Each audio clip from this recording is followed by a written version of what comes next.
পৃথিবীর যত pudding recipe আছে তার মধ্যে এটা নাকি সেরা। এর থেকে মজার পুডিং নাকি আর হতে পারে না। যত আইটেমই বানিয়ে দেন না কেন, প্রায় সময় বায়না ধরবে এই ক্যারামেল পুডিং বানিয়ে দেওয়ার জন্য। মেয়ে বায়না ধরেছে, তাই আজকে ক্যারামেল পুডিং বানালাম। এটা বাচ্চাদের খুবই পছন্দের। শুধু বাচ্চারা না, বড়রা খুবই পছন্দ করেন। চলুন আজকে আমি এই মিষ্টি ডেজার্টটা আপনাদেরকে বানিয়ে দেখাই। প্রথমে ঘন দুধের মিশ্রণ তৈরি করার জন্য আমি এখানে চেপে চেপে 1 কাপ গুঁড়া দুধ নিয়েছি। আর তাতে পানি দিয়ে দিচ্ছি 2 কাপ। এটা হালকা গরম। খুব ভালোভাবে পানির সাথে গুঁড়া দুধ মিশিয়ে নিতে হবে, যেন গুঁড়া দুধ দলা পেকে না থাকে। ডিমের পুডিং বানানোর জন্য 3টি উপকরণই যথেষ্ট: ডিম, দুধ আর চিনি। বাকি যে উপকরণ অ্যাড করা হয় সেটা স্বাদ বৃদ্ধির জন্য বা ডিমের গন্ধ যেন চলে যায়। 2 কাপ ঘন দুধের জন্য ডিম লাগবে 6টি। আমি 7টি নিয়েছি, যেন গরম অবস্থায় এটা মোল্ড আউট করলে ভেঙে না যায়। আর মিষ্টির জন্য চিনি দিয়ে দিলাম 3/4 কাপ, অর্থাৎ 1 কাপের একটু কম।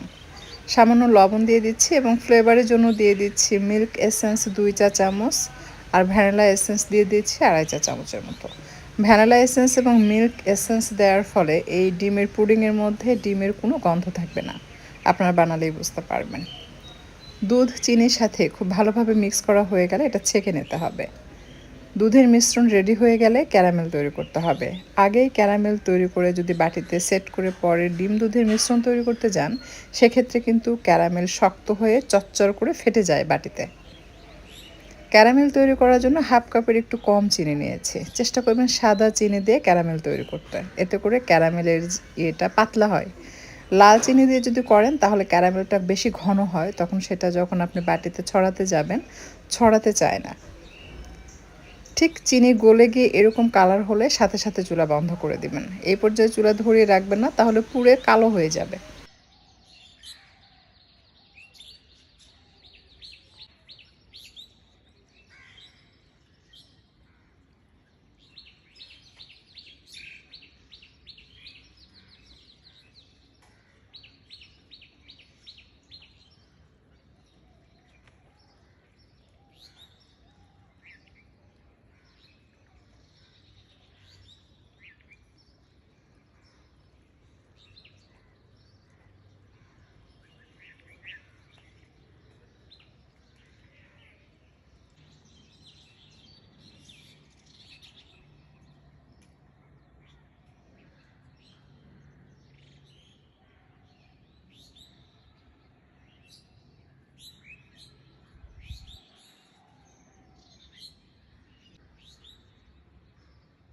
পানিতে হালকা বলক আসার পর স্ট্যান্ড বসিয়ে তার উপর পুডিংয়ের বাটি বসিয়ে আমি ঢাকনা দিয়ে ঢেকে, উপরে আরেকটা ঢাকনা দিয়ে ঢেকে আমি এটাকে 1 ঘন্টার মতো বসিয়ে রেখেছিলাম চুলায়, মাঝারি থেকে কম তাপে।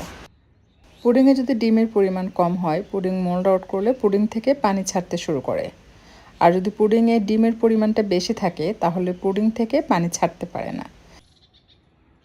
চুলা থেকে নামিয়ে একটু ঠান্ডা হতে দিবেন। ঠান্ডা হওয়ার পরে দেখবেন বসে যাবে। এখনও গরম আছে, পুরোপুরি ঠান্ডা হয় না। আমি এটাকে ফ্রিজে রাখি না। তবে আপনারা ফ্রিজে রেখে পুরোপুরি ঠান্ডা করে তারপর আপনার মোল্ড আউট করে নেবেন। তবে আমি যে পরিমাণ বলেছি, অর্থাৎ 2 কাপ ঘন দুধের সাথে যদি 6টি ডিম দিয়ে আপনি পুডিং বানান, বা 7টি নিলে তো কোনো কথাই নেই, কখনোই মোল্ড আউট করার সময় পুডিং ফেটে যাবে না। আর যদি আপনি 4টি বা 5টি ডিম দিয়ে 2 কাপ দুধের সাথে মিশিয়ে পুডিং বানান, সেক্ষেত্রে অনেক সময় দেখা যায় পুডিং মোল্ড আউট করা মাত্র পুডিং ফেটে যায়। অর্থাৎ দুধে যদি ডিমের পরিমাণ কম হয়, তাহলেই কিন্তু পুডিং ফেটে যাবে।